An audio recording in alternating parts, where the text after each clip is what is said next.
Botticelli hits my confidence. Botticelli and Raphael, shirts and trousers. நாம் தமிழர் கட்சியின் மாநில ஒருங்கிணைப்பாளர் அந்த கட்சியிலிருந்து விலகுவதாக தெரிவித்திருக்கிறார். நாம் தமிழர் கட்சியிலிருந்து அதன் மாநில ஒருங்கிணைப்பாளர் ஜெகதீச பாண்டியன் கட்சியிலிருந்து விலகுவதாக அறிவித்திருக்கிறார். அண்மை செய்தியாக பார்க்கிறோம். இது தொடர்பாக எக்ஸ் சமூக வலைதள பக்கத்தில் அறிவிப்பினை அவர் வெளியிட்டிருக்கிறார். மாநில ஒருங்கிணைப்பாளராக இருந்த ஜெகதீச பாண்டியன் விலகி இருக்கிறார் நாம் தமிழர் கட்சியிலிருந்து. அவர் நம்மோடு தற்போது தொலைபேசி வாயிலாக இணைந்திருக்கிறார். வணக்கம் ஜெகதீச பாண்டியன். வணக்கம். வணக்கம். என்ன சார், நாம் தமிழர் கட்சியிலிருந்து மாநில ஒருங்கிணைப்பாளரா இருக்கிறீங்க, விலகுவதற்கு என்ன காரணம்? அதுதான் அந்த 5 பக்கம் அறிக்கையிலே நான் சொல்லியிருக்கேன். அந்த அறிக்கையை பார்க்கலையா நீங்க? இந்த மாதிரி ஒரு கடிதத்தை எழுதுவேன்னு நான் நினைச்சதில்ல. உள்கட்சி விமர்சனம் அப்படின்றது கட்சி ஸ்தாபனத்தை வலிமைப்படுத்தி போராட்ட ஆற்றலை பெருக்கும் ஒரு ஆயுதம்னு ஒரு நீண்ட நெடிய ஒரு கடிதத்தை எழுதியிருக்கிறீர்கள், புரிந்து கொள்ள முடிகிறது. இப்போ இவ்வளவு காலமாக பயணித்தவர்கள், அதுவும் மாநில ஒருங்கிணைப்பாளர் அப்படின்ற ஒரு பொறுப்புல இருக்கும்போது இப்போ இந்த விலகல் அப்படின்றது, இந்த முடிவை எப்படி எடுத்தீங்க? எடுக்கிறது ரொம்ப ஒரு கடினப்பட்டு தான் கிட்டத்தட்ட ஒரு 3 மாதமாக அண்ணனுடைய இந்த நிர்வாக சிக்கல்கள் இருந்தது. ஏற்கனவே நாங்கள் தொடர்ச்சியா அவர்கிட்ட நான் சொல்லி கேட்டுக்கிட்டே இருப்பேன். ஆனா நிர்வாக சிக்கல் கூட அது வந்து நாளடைவில் அதை நம்ம கலைஞ்சிக்கலாம்.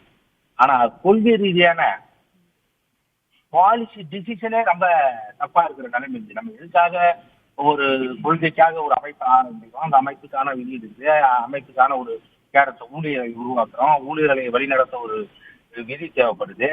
இதையெல்லாம் கூட இத்தனை ஆண்டு காலமாக 15 ஆண்டு காலமாக நாங்கள் 3 ஆண்டுகளுக்கு முன்பு எழுதி கொடுத்த கட்சி அமைப்பினுடைய விதியை கூட அவர் இந்த கடிதத்துல இருந்து சார், நீங்க நாம் தமிழர் கட்சியினுடைய தலைமை ஒருங்கிணைப்பாளர் சீமான் மீது மிகப்பெரிய அதிருப்தியில இருக்கீங்க அப்படின்றது ரொம்ப வெட்ட வெளிச்சமாக தெரிகிறது. கட்சி வளர வளர அவருடைய அதிகாரம் தான் அதிகமாகி இருக்கிறது, அவருடைய எளிமை, உறவோடு பேசுற அந்த இனிமை காணாமல் போய்விட்டதுன்னு சொல்லியிருக்கிறீங்க. அதே போல வேகமாக மாறும் உலகில் கசியும் ரகசிய தகவல்களால் ஏற்படும் பாதிப்புகளை விட பகிரப்பட்ட உண்மையான தகவல்களால் ஏற்படும் நன்மை அதிகம் அப்படின்னு சொல்லியிருக்கிறீங்க. இப்போ சமீப காலமாக பெரியார் குறித்து சீமான் அவர்கள் பேசியது, அதே போல அவர் பிரபாகரனை சந்தித்ததாக கூறப்படும் விவகாரத்தில் இருக்கக்கூடிய சர்ச்சை, இதெல்லாம் தான் காரணமா?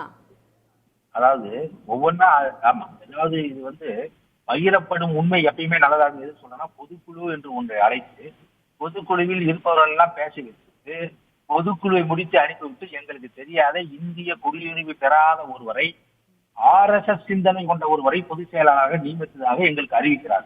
நான் தேர்தல் நிற்கிற போது எனக்கு ஏஃபாம் பிஃபாம் என்று ஒரு விண்ணப்பம் கொடுப்பாரு. அதில் கையெழுத்து பாதிக்கிற போதுதான் எங்களுக்கு தெரிகிறது திருமால் என்ற ஒரு நபரை இவர்கள் நியமித்திருக்கிறார்கள்.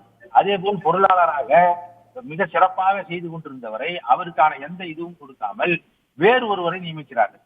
அவர் இந்த கட்சியை கைப்பற்றுவதற்காக அண்ணனை பல மேடைகளில் திட்டிய ஒருவர் 8 ஆண்டுகளாக கட்சிக்கு வராத ஒருவரை முக்கியத்துவம் கொடுக்க வேண்டிய அவசியம் என்ன? அது கூட நமக்கு வந்து நிர்வாக சிக்கல், உரிமை பிரச்சனை, அதை பேசி தீர்த்துக் கொள்ளலாம் என்று இருக்கிற போது அண்ணன் ஐயா ரஜினிகாந்த் அவர்களை சந்தித்து வந்த பிறகு அவர் கொடுத்த பேட்டி இருக்கிறதே, அந்த பேட்டியில் சங்கி என்றால் சக தோழன் என்று சொல்கிறார். இதை அவரிடம் கேட்பதற்கு எப்படி என்ன சொல்வீர்கள்? தோழர் என்றால் எண்ணற்ற தியாகம் செய்து கொள்கை பிடிப்பவர்களுக்கு ஒத்த கொள்கை உள்ளவர்களைத்தான் தோழர்கள் என்று அடிப்போம். சங்கிகள் எவ்வாறு நமக்கு தோழராக ஆவார்? திராவிடத்தை விட மிக மோகமானவர்கள் சங்கிகள்.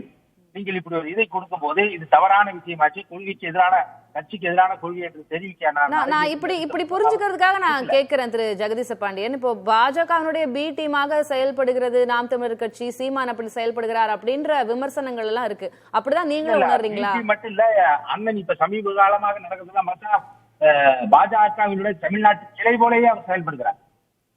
பாஜகவினுடைய தமிழ்நாட்டினுடைய தமிழ் தேசத்தின் பேரால் அப்படி ஒரு அரசியல் நடத்த வேண்டிய நிர்பந்தத்துக்கு அவர் உள்ளாக்கிட்டார். ஏன்னா இப்ப சமீப காலமா அவருடைய பேட்டியெல்லாம் பாத்தீங்கன்னா அவருடைய பேட்டிக்கு அவருடைய ஒப்புதல் இல்லாமலே அப்படின்னு நான் நினைச்சிட்டு இருக்கேன். அண்ணாமலை வர என்ன நிர்பந்தம்? யாரால நிர்பந்தம்? அது யாரால நிர்பந்தம்னா அண்ணன் தான் சொல்லணும்.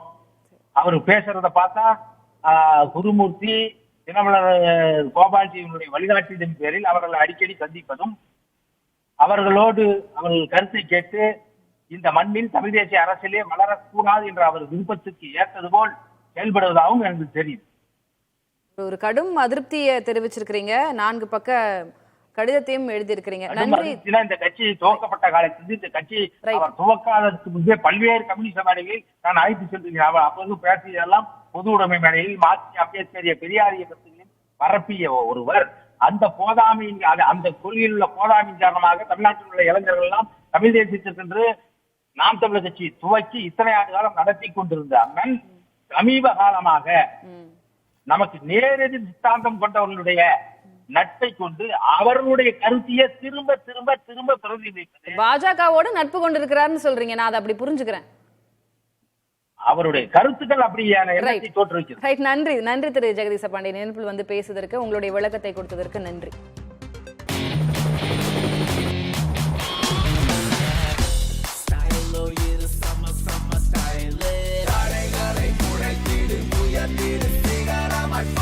ஃபிட்டான போட்டிசலி இருந்தா கான்ஃபிடென்ட்டா என்ன வேணாலும் செய்யலாம். Botticelli, it's my confidence. Botticelli and Raphael, shirts and trousers.